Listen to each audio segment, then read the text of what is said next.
People often ask me, Cody, so you've played a lot of D&D. What's your favorite edition? And every time someone asks, the answer is incredibly easy. It's 5th edition.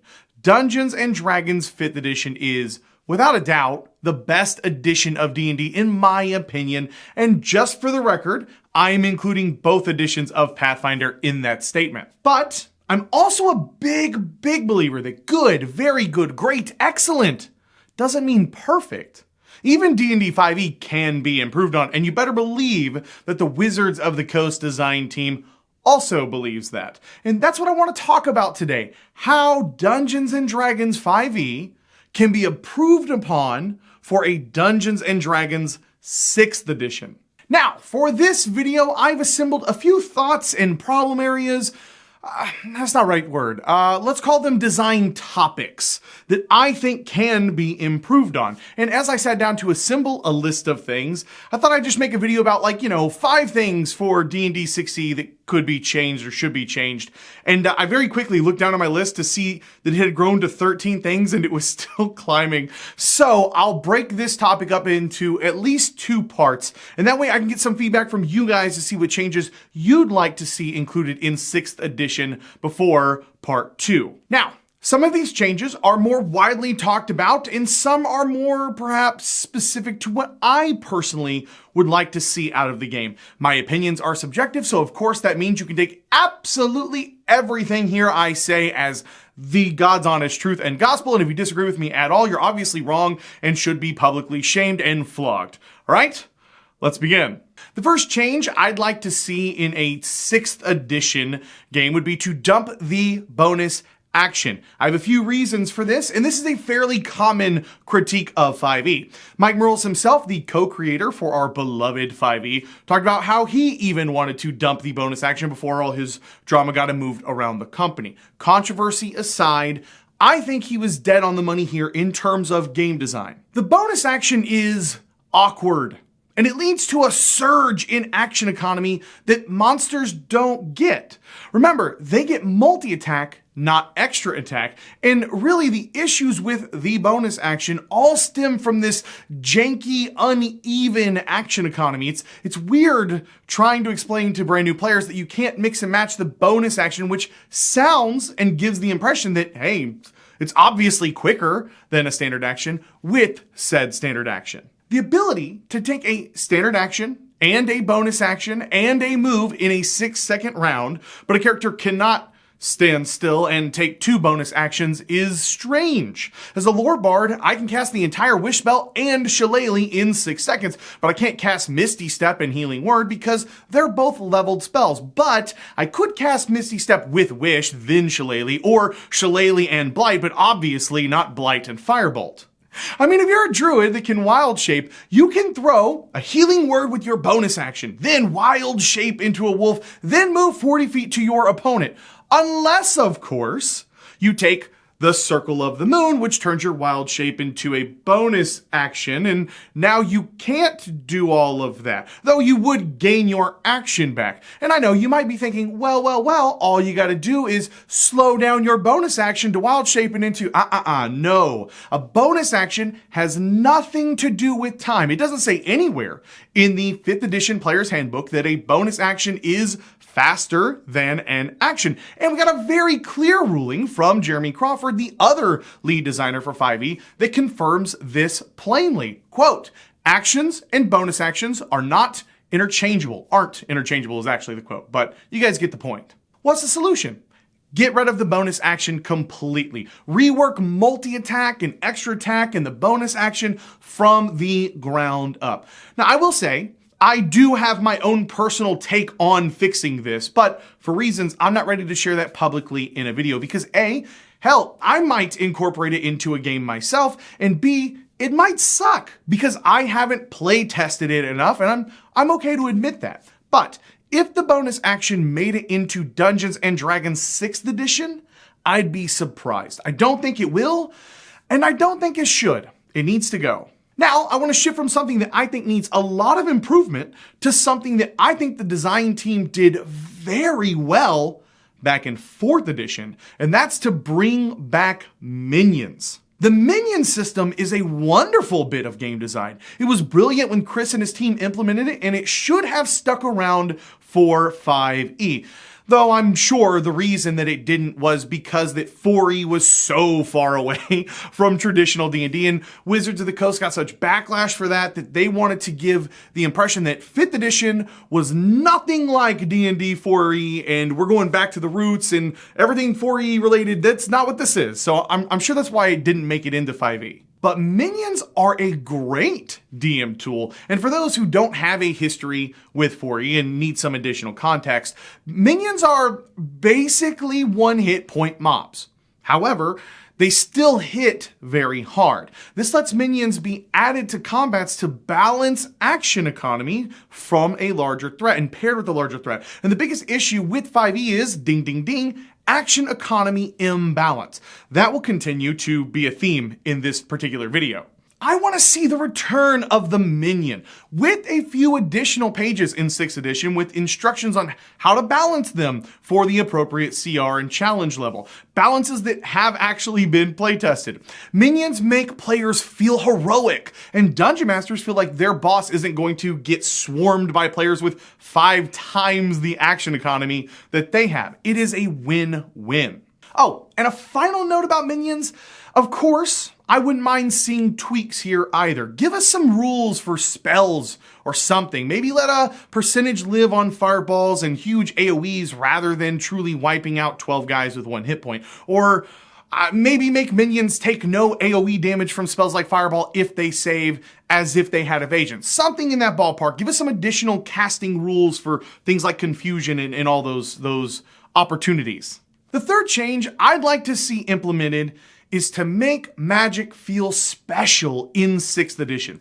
This is a personal playstyle choice, and I know right now it is not going to be popular with 100% of you viewers out there, but I'd like to see less magical superpowers built into all the classes like they're part of the Justice League, and I'd like to see more magical items. I love the Bard. It's my favorite class. But the Bard doesn't need to be a full caster progression class.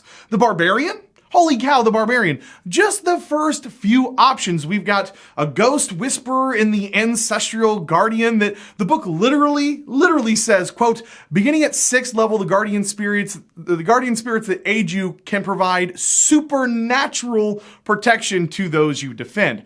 The Beast lets you shapeshift, which I think is mildly cool. And the Storm Herald that, quote, starting at 3rd level, you emanate a stormy magical aura while you rage. I didn't even get to the Wild Magic Barbarian and the Zealot.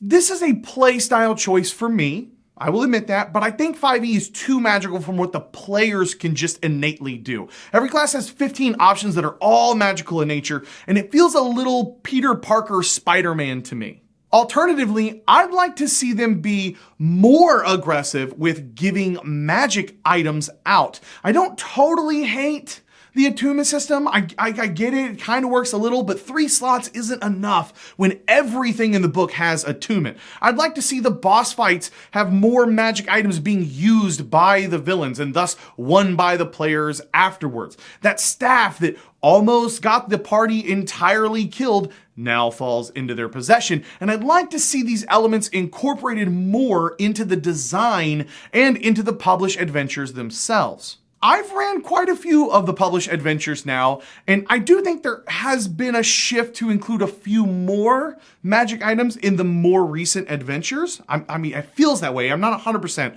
but I'd like to see less magic barbarians and more magic capes and swords. Even in the Salvatore Dritz books, Dritz becomes more powerful as he defeated his enemies and gained access to those powerful magical items. Jarlaxle was not some powerful psychic mind reader. He was a collector of goods, and he used them in an intelligent way. Oh, and he definitely attuned to more than just 3 things. Just my 2 thoughts. Feel free to disagree with me on this one. I know this will be the most controversial point in the video for changes I'd like to see, but hey, it's how I feel. All right, to show I am fair and balanced, the next change I'd like to see is one for the players, and that's to give us more separation of combat and non-combat features. It sucks that I have to choose between actor and warcaster. When I look down and see how cool the actor feat is, I get excited thinking about how cool it would be to pull off something like that in a game. But let's be honest, even if I take the actor feat in a year-long campaign, depending on my dungeon master, I may not even get a real chance at even using it once. Conversely, warcaster is objectively better. It will immediately give my character a higher percentage chance to live during combat. And I don't know about you, okay? I don't know about you, but I'd like my character to live, just saying. It's a little ridiculous from a game design standpoint to make players choose between the cool roleplay feature and the feature that will literally help them win more fights to the death when things attempt to murder them with swords, claws, teeth, and fire. Denying players the options to be good at both fighting things to death and the nuance of artful mimicry or business or whatever other role-playing feature you want to codify into your game is like saying Peyton Manning couldn't be charming in a commercial because he was a 6'5", 230-pound quarterback with a laser rocket arm. Guess what? Athletes and warriors can be strong and charming and intelligent. Dump this. The Wizards team was on the right track for backgrounds with 5e. Small, cool features that don't slow down your character from being good in mortal combat to the death. Expand those things and give us one or two options from a purely non-combat list. Things that will only help our characters outside of combat situations. And just for the record, if anyone on the design team sees this ever, don't do tags for everything like Paizo did. Games with tags always becomes exhausting, and there's no reason to intermingle all the feats like that, like a Warhammer would do. I'd literally put these options on an entirely just different page. This page and section in the book is for combat feats and combat features. This page is for non-combat features. They are two separate things. At level 3, you get one non-combat feature of your choice and one combat feature or something in that ballpark. Hell, I don't care. Call the non-combat feats and call them perks and call these feats whatever. Just make them different. But please, please, please let us take the cool shit without being worse at not dying for it. The next change I'd like to see for a Dungeons & Dragons 6th edition is to make intelligence matter. This one really irks me because I feel like it's such a simple oversight, but yes, I do have the advantage of hindsight, ba-dum-bum. The Dungeons & Dragons 5e design team really crushed it with ability saving throws and ability checks. It's so good. Then they decided to basically ignore the awesome system that they came up with and just, still make everything wisdom and constitution saves. I don't get it. It was right there. The work that they had done was really excellent. The design was fantastic. And then just nothing. Just nothing. Simply put, they need to incorporate way, way, way more saves in the game as intelligence saves and not keep them as just illusions only. But intelligence has become the bastard child of the ability score and now only matters to wizards for anything revolving around game mechanics. Not only did intelligence not get any real meaningful saves beyond illusions, but wizards also got rid of the caster stats added to spell damage, so a high intelligence wizard that throws a firebolt only throws it for 1d10 damage, and a middling arcane trickster throws a firebolt for, you guessed it, the exact same 1d10 damage. And on top of all of that, we no longer get skill monkeys with high intelligence because of the move to ability checks based off of class and race choices. I'm not saying 6th edition needs to start over, and I'm not saying that 5th edition sucks because of these changes. But I think they have a good system in place that is being ignored for the intelligence stat. If you cut it 1/3 of the wisdom saving throw spells and made them intelligence saving throws instead, I think that already would be a huge leap forward for the next edition of Dungeons & Dragons. As it sits, intelligence it needs a little love. Intelligence needs some love. All right, the last number, whatever it is, I didn't write it down. The last change I'd like to talk about, at least in the first part of the videos on a potential 6th edition is once again going to be a little shout out and a little love for the players, even as I sit here as a resident forever DM, and that's to fix multiclassing, specifically from the standpoint of martial classes and the extra attack. Coming full circle, as I focus on action economy once again, I find it an incredibly frustrating experience to have to wait for the right level, like I'm doing double dutch for multiclassing as a martial character. And that's coming from a DM. And when I do get the chance to play, by the way, I almost always play a caster of some form.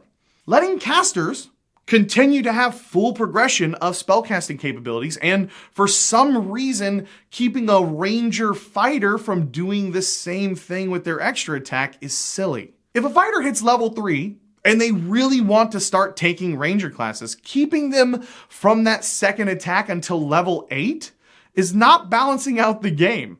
Like really, what is the fighter picking up from ranger that is that much different than what the paladin just gets standard for being a paladin because they're already broken anyways? If I was planning on making something absolutely ridiculous, like a Valor Bard monk, because my character had his life saved by monks, yeah, right, and decided to change his charlatan ways and join the monastery, would never happen. Don't slow down my character's ability to get that second attack. I'm probably already stretched for ability scores anyways, and I'm very mad being multi-attribute dependent. So fighting for all those 5e players out there, stop keeping martials down by withholding extra attack and letting wizards, druids, cleric combos to have all the fun. Not having to plan out the perfect time to take a feat or a dip in a new class is what 5e did right. And it's strange that this notion stayed in the final version of the game, in my opinion. I'd love to see this change for a Dungeons & Dragons 6th edition. All right, now I want to pass it over to you guys in the community. We're not getting a 6th edition of Dungeons & Dragons in the next year, perhaps. Obviously not. But in less than 1 month from today, Dungeons & Dragons 5th edition will officially be 7 years old. And with an expected life cycle of less than 10 years, yes, that's right. 3rd edition was released in 2000. 4th edition was released in 2008, just 8 years later, and that includes 3.5 in there as well. 5th edition was released in 2014 after just 6 years of 4th edition. So who knows how long we will have until 6th edition playtests are officially announced. So there's no doubt Wizards is working on D&D 6e, and the question remains, what changes would you like to see in the eventual new edition of D&D? Who knows, maybe Wizards will see your comments here, because I know for a fact that more than one individual of the Wizards team has dropped by the channel before. Shout out to Jeremy, I mean that. So let me know down below, and maybe I'll include your changes in the part 2 of the next video, part 2 video thing. Who knows? I want to give a huge shout out to all of my incredible patrons over at welcomeadventures.com. If you guys like what I do on this channel, you want to support more content like this and snag some rewards for yourself, Welcome Adventures is a great place to do that. So thank you guys, and I love you, and it means a lot to me, and thank you. That's the end of that sentence. If this is your first time here, and you love role-playing games as much as I do, or maybe you're learning to love role-playing games as much as I do, I'd love to have you subscribe. I put out videos on GM tips, player tips, tutorials, and more stuff just like this, where we talk about game mechanics and the business a little bit. So if that sounds like something that might interest you, hit the subscribe button down below and come join us. Thank you guys so much for watching. My name is Cody, and may your games be filled with awesome memories and even better friends. I'll catch you guys next time. Oh yeah, and join the Taking 20 Discord. It's awesome. Link down below. Yeah.